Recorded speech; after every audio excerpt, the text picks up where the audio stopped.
Բարև ձեզ, սիրելի հայրենակիցներ, ինձ համար մեծ պատիվ է այսօր գտնվել Հայաստանի քաղաքական ամբողջ դաշտի ամենագլխավոր մասում, մեր ազգային ժողովի ամբիոնում։ Մեր երկիրը վերջի 8 տարվա ընթացքում անցել է բավական բարդ ժամանակաշրջան։ Մենք տեսել ենք մի քանի պատերազմներ, տեսել ենք հասարակական լարվածություն և տեսել ենք նաև տնտեսական մեծ ստրեսեր։ Եվ այսօր, երբ մենք մեզ հարցնում ենք, ասում ենք ինչն է այն մոտիվացիան, այն դրական կողմը, որ մեզ ստիպում է նայել առաջ դեպի մեր երազած ուժեղ Հայաստանը, մենք գտնում ենք այդ ուժեղ կողմը մի բանի մեջ։ Առաջին անգամ հազարամյա պատմության մեջ մեր վերջի գրեթե 700 տարվա մեջ հայերն են որոշում իրենց ապագան։ Սա շատ կարևոր բան է, այսինքն այստեղ Հայաստանի քաղաքական միտքն է, հայ ժողովրդի քաղաքական միտքն է։ Շատ ենք մենք ուսումնասիրել 1920 թվականի մեր առաջի անկախության փորձը և հանգել ենք մի եզրահանգման, որ եթե հայկական քաղաքական միտքը ճիշտ աշխատեր, անկախ կուսակցական դրսևորումներից մենք ունենայինք ավելի ուժեղ և ավելի այլ մասշտաբներով երկիր։ Այսօր մենք նույն խնդիրների առաջ ենք մի քիչ այլ պատմական ժամանակահատվածում։ Մեր երկիրը 1-2 տարվա ընթացքում ունի մի քանի մարտահրավեր։ Առաջինը Ադրբեջանի հետ խաղաղության պայմանագիրն է։ Խաղաղության պայմանագիրը առանցքային է մեր երկրի զարգացման համար և մեր մարդկանց, մեր հայրենակիցներին, մերոնց հետ բերելու համար Բաքվի բանտերից։ Խաղաղության պայմանագիրը մեր երկրի առջև ծառացած կարևոր խնդիրներից երևի ամենակարևորներից մեկն է։ Մենք պետք է կարողանանք, հայ քաղաքական միտքը կարողանա լուծի այդ հարցը մեկ կարևոր հարց լուծելով զուգահեռ, որպեսզի թույլ չտա, որպեսզի թույլ չտրվի Ադրբեջանին հնարավորություն ստանա խաղաղության պայմանագրի շրջանակներում ապավել այնպիսի պայմաններ, որ ունենա ժողովրդագրական ներկայություն մեր երկրում։ Հայաստան տեղափոխման մեջ շատերը, գիտեմ, խոսույթի մեջ հարցնում էին, ինչն է վտանգը, որ մենք տեսնում ենք։ Այդ հարցերին, այդ վտանգը, ես ուզում եմ ներկայացնեմ այսպես. մեզ կպատասխանեն ադրբեջանցիները։ Ընտրություններից հետո Ադրբեջանում գիրք գրող կրթության, գիտության նախարարը, ով իրենց երեխաների համար ապահովում է գրքերը, որով իրենք կրթություն են ստանում, հայտարարել է. Ադրբեջանցիների վերադարձի հարցը Արևմտյան Ադրբեջան հիմնարար նշանակություն ունի ազգային նոր ինքնության ձևավորման գործում։ Հարգելիներս, սա ալարմիզմ չէ, այնտեղ ձևավորվում է նոր ազգային գաղափարախոսություն։ Նախկին ազգային գաղափարախոսության արդյունքը մենք տեսանք։ Մեր քաղաքական մտքի նպատակն է լուծել հարցը այնպես, որ ունենանք խաղաղություն, բայց ունենանք նաև ժողովրդագրորեն անվտանգ Հայաստան։ Այդ իսկ պատճառով իմ առաջարկն է, գիտեմ շատ մեր նոր գոլեգաներ ասեցին, որ ինչու ենք ժողովրդին լարում այս հարցով, եկեք չլարենք։ Մենք ունենք առաջարկ, մեկ օրենքով այս հարցը լուծվում է։ Եկեք ընդունենք օրենք, մենք դա անվանում ենք Հակա Սաֆարովյան օրենք, որով ուղղակի իրավունք չենք տալի ադրբեջանցիներին 10 օրից ավել գտնվել մեր երկրում և ունենալ գույք կամ հող այստեղ։ Դրանով մեր հարցերը սպառվում են, դուք կարող եք լուծել այդ հարցը։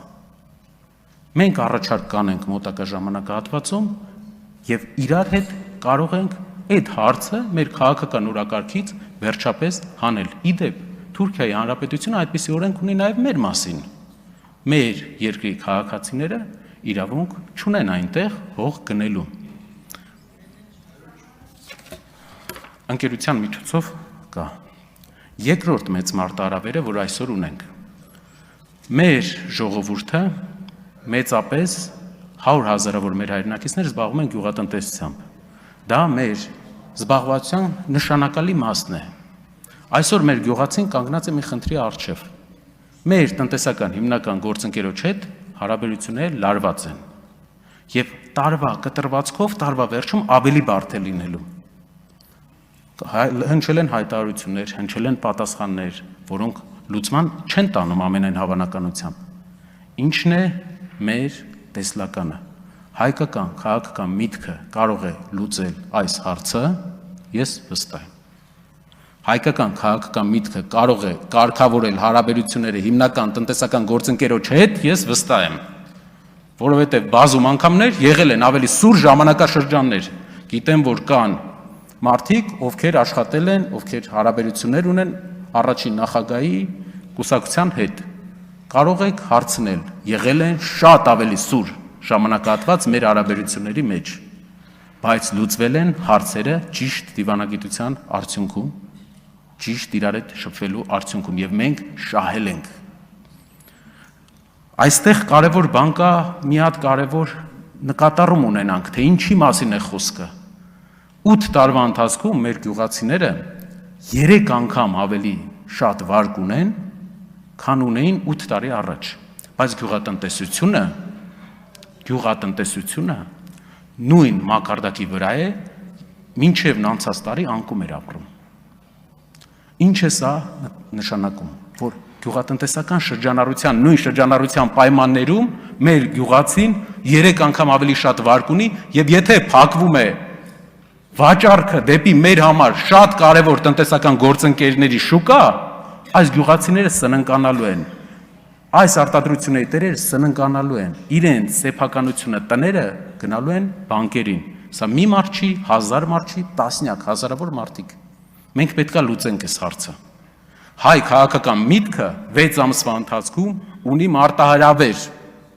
եւ պետք է լուծի այս հարցը։ Այստեղ այդ հարցի լուծումը կարող է տրվել։ Երրորդը մարտահրավերը, որ ունի մեր երկիրը, դա Թուրքիայի հետ սահմանի բացումն է։ Պատմականորեն Թուրքիայի հետ սահմանը փակվել է Թուրքիայի նախաձեռնությամբ, բայց փակվել է ոչ թե ցեղասպանության պահանջի պատճառով, այլ հայկական զինված ուժերի ակտիվ գործողությունների եւ հաջողությունների պատճառով մեր երկրորդ հայրենիքում։ Եվ ինչ է դա մեզ համար նշանակում, որ Թուրքիայի հետ հնարավոր է կարգավորել հարաբերությունները առանց ցեղասպանության գաղափարի, առանց ցեղասպանության մեր երկրի, մեր բազմաթիվ, բազմահազարանոց ընտանիքների անձնական հիշողությունների մոռացման, որովհետև գլխավոր հարցը, որ կար, ցավոք լուծվել է, բայց լուծվել է արյունով։ Մեր խնդիրն է ապահովել, որպեսզի Թուրքիայի հետ սահմանը բացվի, բայց դա չարվի ցեղասպանության ճանաչման հաշվին։ Կարևոր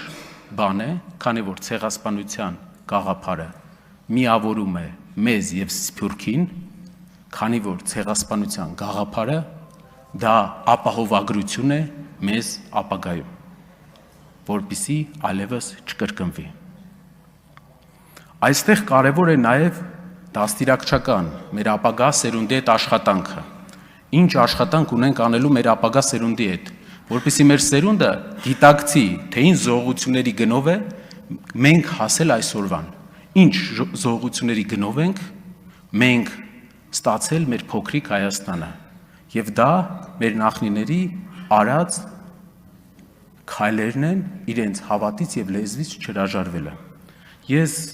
մեր խմբակցությունը, պարոն Ռուբինյան, դեմ է քվեարկելու ձեզ։ Եվ նաև կուզենայի մեր հարաբերությունները Թուրքիայի հետ զարգանային այնպիսի ռակուրսով, որ մեր խելացի երիտասարդները Ադանան որպես քյաբաբ չճանաչեին,